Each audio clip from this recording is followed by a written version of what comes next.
So, good evening, everybody. My name is Giulia Prette, and I make part of the Federazione Italiana Gatka, Gatka Italian Federation. Today, I'm going to present my work, Gatka, the Dance of the Swords and the Dance of Life. The Gatka is a Punjabi martial art, so it comes from the northwest part of India. It is called also the Dance of the Swords, and it was born in the course of the 17th century within the Sikh community. It starts as a reinterpretation of the most ancient techniques of Kalaripayat, and it was born as an extreme reaction to the persecution of the Sikh community on the part of the Mughal Empire. From this situation of emergency, and also because of the smallness of the Sikh community, we have the main features of the Gatka.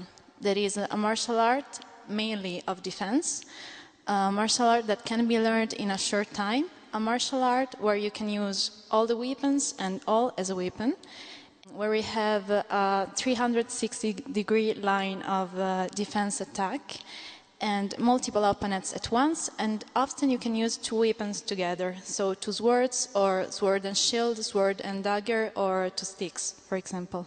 So this last feature, so the 360-degree fighting, leads to a potentially infinity rotary motion. That is the essence, the peculiarity of this martial art.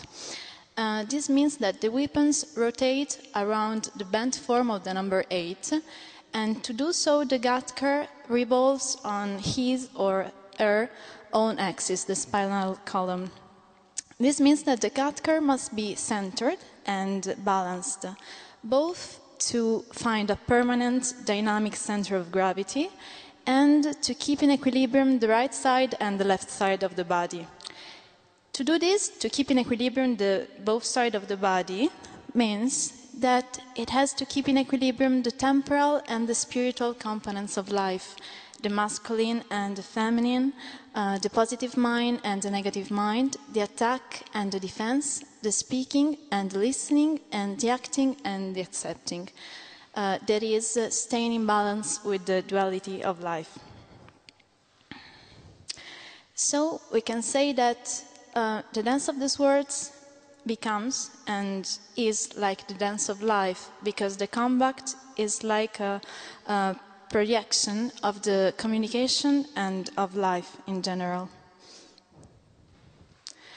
In a very subtle way, we can say that this continuous motion of rotation in this martial art and repetition of the movements brings the Gatka into a state of ecstasy and meditation by movement. The word Gatka also means this, stop the mind or ecstasy. And in effect, the Gatka stops the mind and the emotions and brings to a state of intuition or meditation. In this research, we want to demonstrate that Gatka models the Gatka's personal space. That is the space we feel and create around ourselves. Because the Gatka teaches new spatial behaviors and the right distance awareness, depending on the weapons. So we can say that this new spatial perception brings together individuals on a higher 4 dimensions, where Gatka apply the combat to the everyday life. So it practices Gatka also in the work or in the social relationship or in the family.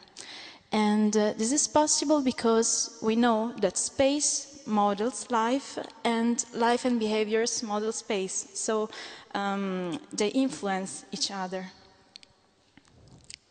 Our tool for the evaluation of the personal space is the personal space assessment form. This tool starts with a test situation, an experience. We took 60 persons, divided into 3 homogeneous groups by gender and age. We have the first group, that is the Gatka group, where we have people who practice Gatka for at least 1 year. And the second group is the Yoga Kundalini group, so the same number of people practicing Kundalini Yoga for at least 1 year, and the control group where we have people who never practice nor Gatka or Kundalini Yoga. We put the subject at the center of a room, and we ask him to feel his personal space, and if he feel this personal space. If the response was affirmative, we asked him to give us the special coordinates, the precise coordinates of this space, and we measure the coordinates in all directions, so forward, backward, on the right, on the left, with a rule.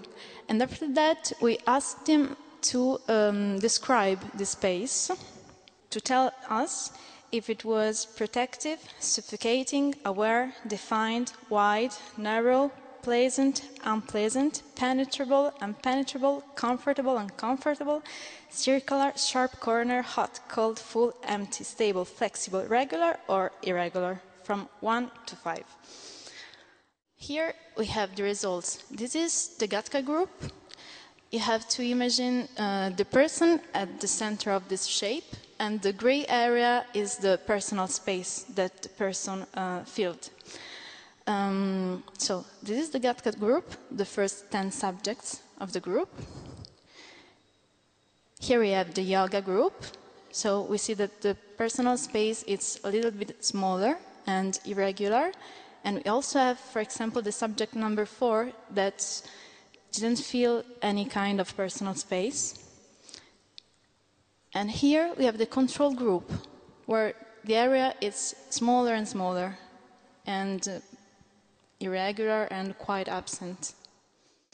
So, as a result, we can say that in the Gatka group, the personal space has a wider area, and in both groups, Yoga and Gatka, the personal space has been perceived as more large, enjoyable, comfortable, flexible, and real.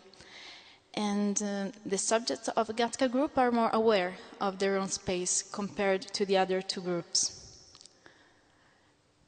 In conclusion, we can say that the movements of Gatka teach new behavior perspectives. And we have a strategic evolution that allows the Gatka to bring the Gatka into everyday life and to bring the game, the ritual and the spiritual of this martial art from the dance of the swords into the dance of life. Thank you.